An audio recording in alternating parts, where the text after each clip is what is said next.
So over there we have the Cobb Highway. This is the site of Barnes's Junction. Currently just a single line now to Deniliquin, but they have slowly been doing some work replacing the sleepers with plans to reactivate the junction to run trains a few kilometres down the line to the UCM grain loading site. So this line leads out to Mathoura and Deniliquin. This cut line here leads out to Wambuda, Bunaloo, Caldwell, and all that sort of stuff. So you can see here that there's fresh sleepers with fresh screws. Bit of construction work going on down there. So it'll be awesome to see trains traversing this long abandoned section of track. All it is just waiting for the junction to be reinstalled. So this is the grain loading facility where they'll be bringing trains out to. Because there's no passing loop here, they'll probably most likely run the train in a push-pull configuration. I'm going to attempt to make it as far as Caldwell today. That's the line leaning out. Unfortunately, trains can't run out that far anymore because, as I'll show at Thyra Road, the crossing has actually been taken out because the road has been lowered. Also, the rails are being cut here.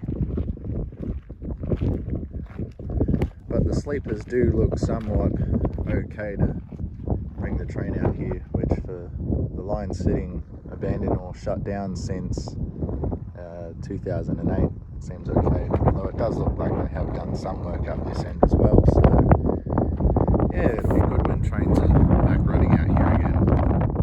So this was the Thyra Road level crossing. As you can see, the tracks have been cut and trains can no longer go out as far as Wambuda and Bunaloo and Caldwell and so on and so forth. They can only really run as far as here, although it might not take too much work to reinstate the crossing. Who would know? So this is Wambuda.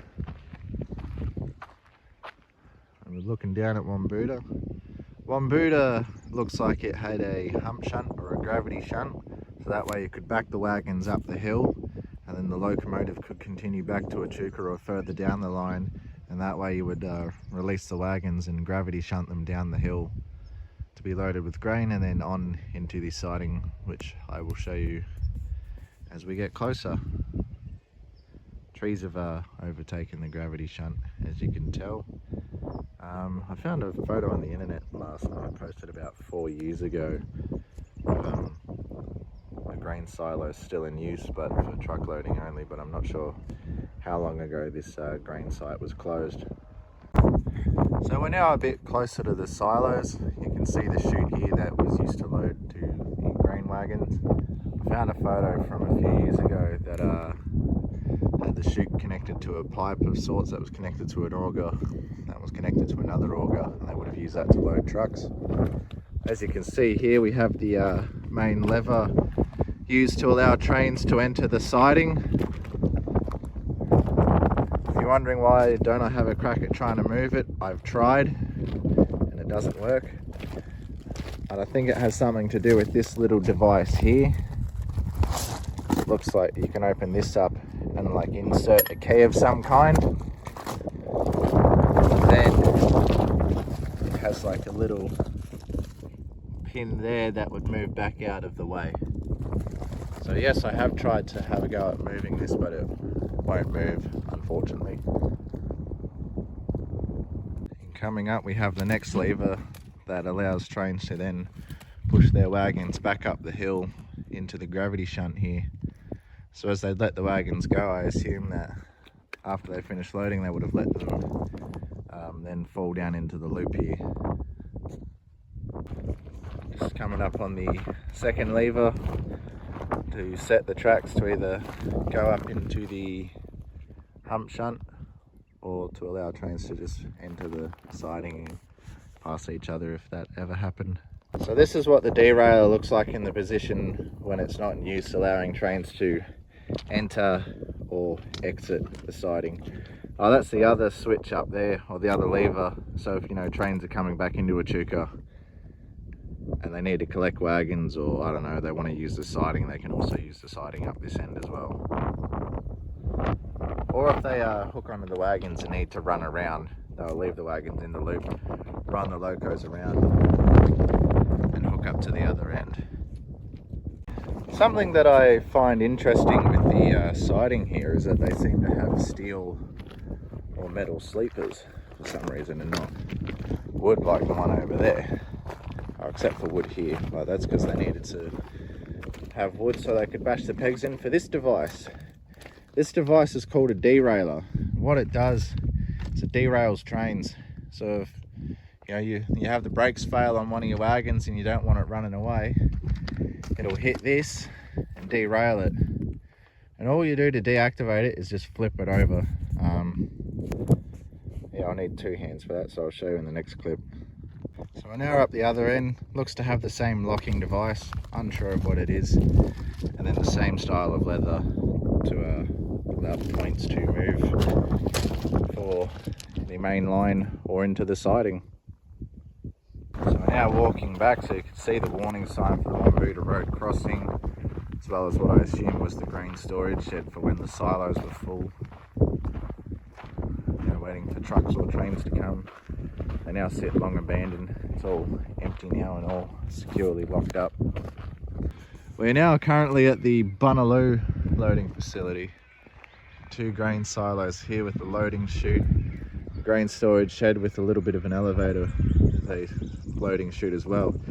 This one's an interesting one, that it has the loop here, it goes in, then there's a loop down the other end that allows trains to go back out. But if trains want to load their grain, they'd have to pull in up to the other end and then back their train up to load the wagons. So we'll go down there and have a closer look and I can show you what I mean. So we're now at the other loop. There's the warning sign again. So here's this switch or point that allows trains to access down there, or allows them to come in. And then here's this one here that allows them to access the grain chute there, or use this as a passing loop if needed. I find this setup interesting, as there's, to get the trains into the siding, it's not like it was at Wambuda with a point at either end. It's sort of this interesting design. So we're now looking back towards Wambuda this way at Bunaloo. You got your lever here. All of these sidings still have their padlocks in place, preventing us from moving these levers to allow the points to change. Now we've got the other end of the siding there. Looking back, it's been interesting to see how they use this one back in the day with the trains. So we're currently here at Caldwell. Again, the line's being cut to make way for the road.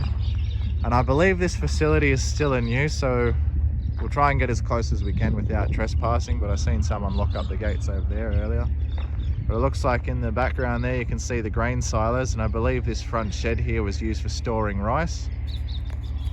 They sort of have these like fan things mounted to the back of the shed, and I believe those were fans to aerate the shed to perhaps keep the rice at an optimum moisture level, or to dry it out. I'm not entirely sure, so if someone wants to correct me on that, you're more than welcome to. So Caldwell was one of the rice loading facilities along the line here. So the trains would pick up the rice and then take the rice to Echuca, where the rice would then be processed at the mill when Echuca had a rice mill, and then shipped down to Melbourne to be exported.